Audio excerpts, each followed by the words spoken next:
భారతీయ వార్తాపత్రిక రంగంలో పనిచేసే ఉద్యోగుల పని పరిస్థితులు అలాగే వాళ్ల హక్కుల పరిరక్షణ కోసం తీసుకొచ్చిన ఒక కీలకమైన చట్టం గురించి ఈరోజు కొంచెం వివరంగా మాట్లాడుకుందాం. స్వాతంత్ర్యం వచ్చిన కొత్తలో జర్నలిస్టులు ఎదుర్కొన్న సవాళ్లే దీనికి మూలమని చెప్పాలి. అవునవును. మనం మాట్లాడుతున్నది the working journalists and other news paper employees conditions of service and miscellaneous provisions act 1955 act. నిజానికి స్వాతంత్ర పోరాట సమయంలో చాలామంది జర్నలిస్టులు ఎన్నో త్యాగాలు చేశారు కదా. అవును.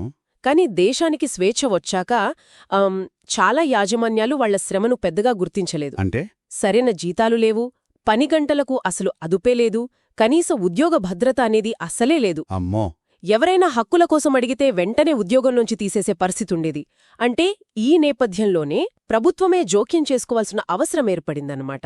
అయితే 1955లో ఈ చట్టం తెచ్చినప్పుడు యాజమాన్యాల నుంచి పెద్ద వ్యతిరేకత వచ్చింది కదా. వచ్చింది. ఇది పత్రికా స్వేచ్ఛకు ప్రమాదం అని, అసలు పరిశ్రమకే మంచిది కాదని వాదించారు. అవును అన్నారు. కాని ఆ భయాలు నిజం కాలేదులేండి. సరే, ఇంతకీ ఈ చట్టం ద్వారా అసలు సాధించాలనుకున్న ప్రధాన లక్ష్యాలేంటి? ముఖ్యంగా అంటే పని గంటల్ని ఒక క్రమపద్ధతిలో పెట్టడం, అది ప్రధానం. 4 వారాల వ్యవధిలో 144 గంటలకు మించి పని చేయించకూడదు. ఓ. అలాగే ప్రతి వారం కనీసం 24 గంటలు పూర్తి విశ్రాంతి ఇవ్వాలి. ఇది అప్పట్లో నిజంగా పెద్ద విషయం. అవును, ఖచ్చితంగా. దాంతోపాటు సంపాదిత సెలవు అంటే ఎర్న్డ్ లీవ్ అంటాం గదా. Earn leave. ప్రతి 11 నెలల పనికి కనీసం 1 నెల సెలవు, అది కూడా పూర్తి జీతంతో. ఇంకా వైద్య కారణాలపై సెలవు, మెడికల్ లీవ్ కూడానా? అవును. ప్రతి 18 నెలల సర్వీసుకు కనీసం 1 నెల సెలవు, సగం జీతంతో. ఇవన్నీ ఉద్యోగులకు చాలా భరోసానిచ్చాయి. నిజమే. మరి గ్రాట్యుటీ గురించి కూడా అన్నారు. గ్రాట్యుటీ విషయం కూడా.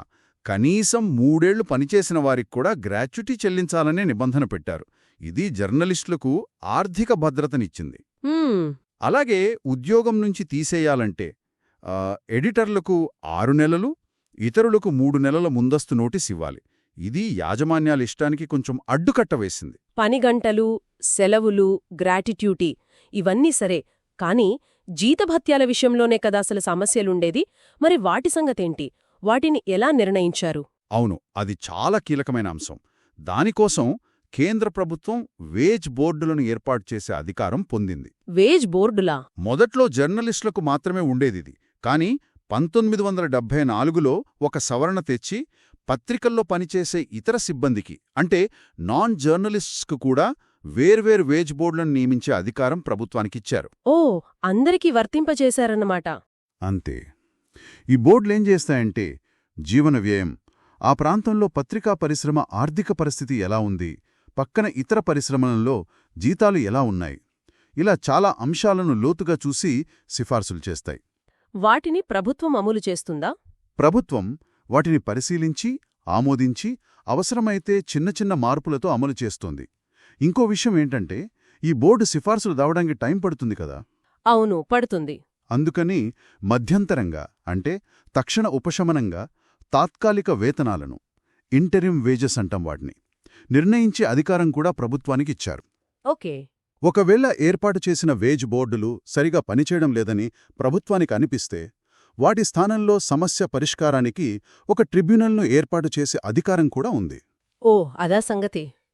ఆల్ ఇండియా రిపోర్టర్ AIR ను కూడా సుప్రీంకోర్టు ఒక వార్తాపత్రికగా గుర్తించి ఈ చట్టం కిందకి తేవడం చాలా ఆసక్తికరంగా ఉంది. అవును. అంటే లా రిపోర్టింగ్ సంస్థ ఉద్యోగులకు కూడా ఈ రక్షణ దొరికిందన్నమాట. ఈ చట్టంలో ఇంకా ఏమైనా ముఖ్యమైన పాయింట్స్ ఉన్నాయా?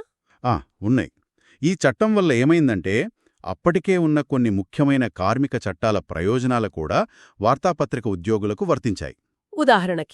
ఉదాహరణకు ఇండస్ట్రియల్ డిస్ప్యూట్స్ యాక్ట్ 1947, అంటే ఉద్యోగులకు యాజమాన్యాలకు మధ్య ఏమైనా గొడవలు వస్తే పరిష్కారం కోసం. అలాగే industrial employment standing orders act 1946.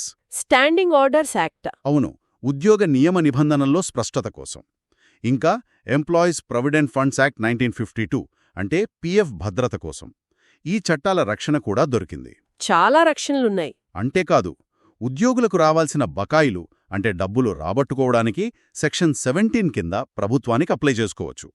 సంస్థలను తనిఖీ చేయడానికి ఇన్స్పెక్టర్లను పెట్టడం, రూల్స్ పాటించకపోతే ఫైన్లు వేయడం ఇవన్నీ ఉన్నాయి. రికార్డుల నిర్వహణ గురించి కూడా ఏదో అన్నారు. అవును, అది ముఖ్యం. యాజమాన్యాలు, ఉద్యోగులకు సంబంధించిన రికార్డులను ఇప్పుడు 5 రకాల రిజిస్టర్లున్నాయి. వాటిని ఖచ్చితంగా నిర్వహించాలి. ఓకే. మొత్తం మీద చూస్తే ఈ 1955 చట్టమనేది వార్తాపత్రిక ఉద్యోగుల పని పరిస్థితులు మెరుగుపరచడంలో, వాళ్ల హక్కులకు ఒక చట్టబద్ధమైన గుర్తింపు, రక్షణ ఇవ్వడంలో ఒక మైలురాయి అని చెప్పొచ్చు. ఖచ్చితంగా యాజమాన్యాల ఇష్టారాజ్యానికి ఇది గట్టి బ్రేకులు వేసిందనే చెప్పాలి. నిజమే. అయితే మనమిక్కడ మాట్లాడుకున్నది పైపైన మాత్రమే, స్థూలమైన అవగాహన కోసం. ఈ చట్టం, దాని కింద వచ్చిన రూల్స్ ఇంకా చాలా వివరంగా ఉంటాయి. అవును, డీటెయిల్స్ చానా ఉంటాయి. ఆసక్తి అవసరమున్నవాళ్లు మూల చట్టాన్ని, సంబంధిత నియమాలను తప్పకుండా చూసుకోవాలి. సరే, ముగించే ముందు నాకు ఆలోచన వస్తోంది. ప్రపంచం మొత్తం డిజిటల్ వైపు పరుగులు తీస్తోంది కదా. అవును. మరి దాదాపు 80 ఏళ్ల క్రితం వచ్చిన ఈ చట్టం నేటి డిజిటల్ జర్నలిస్టులకు, అంటే ఆన్లైన్ కంటెంట్ క్రియేటర్లకు, ఈ గిగ్ వర్కర్లకు, వీళ్ళకి ఎంతవరకు వర్తిస్తుంది? అది మంచి ప్రశ్నే. ఇది మనం ఆలోచించాల్సిన విషయమే.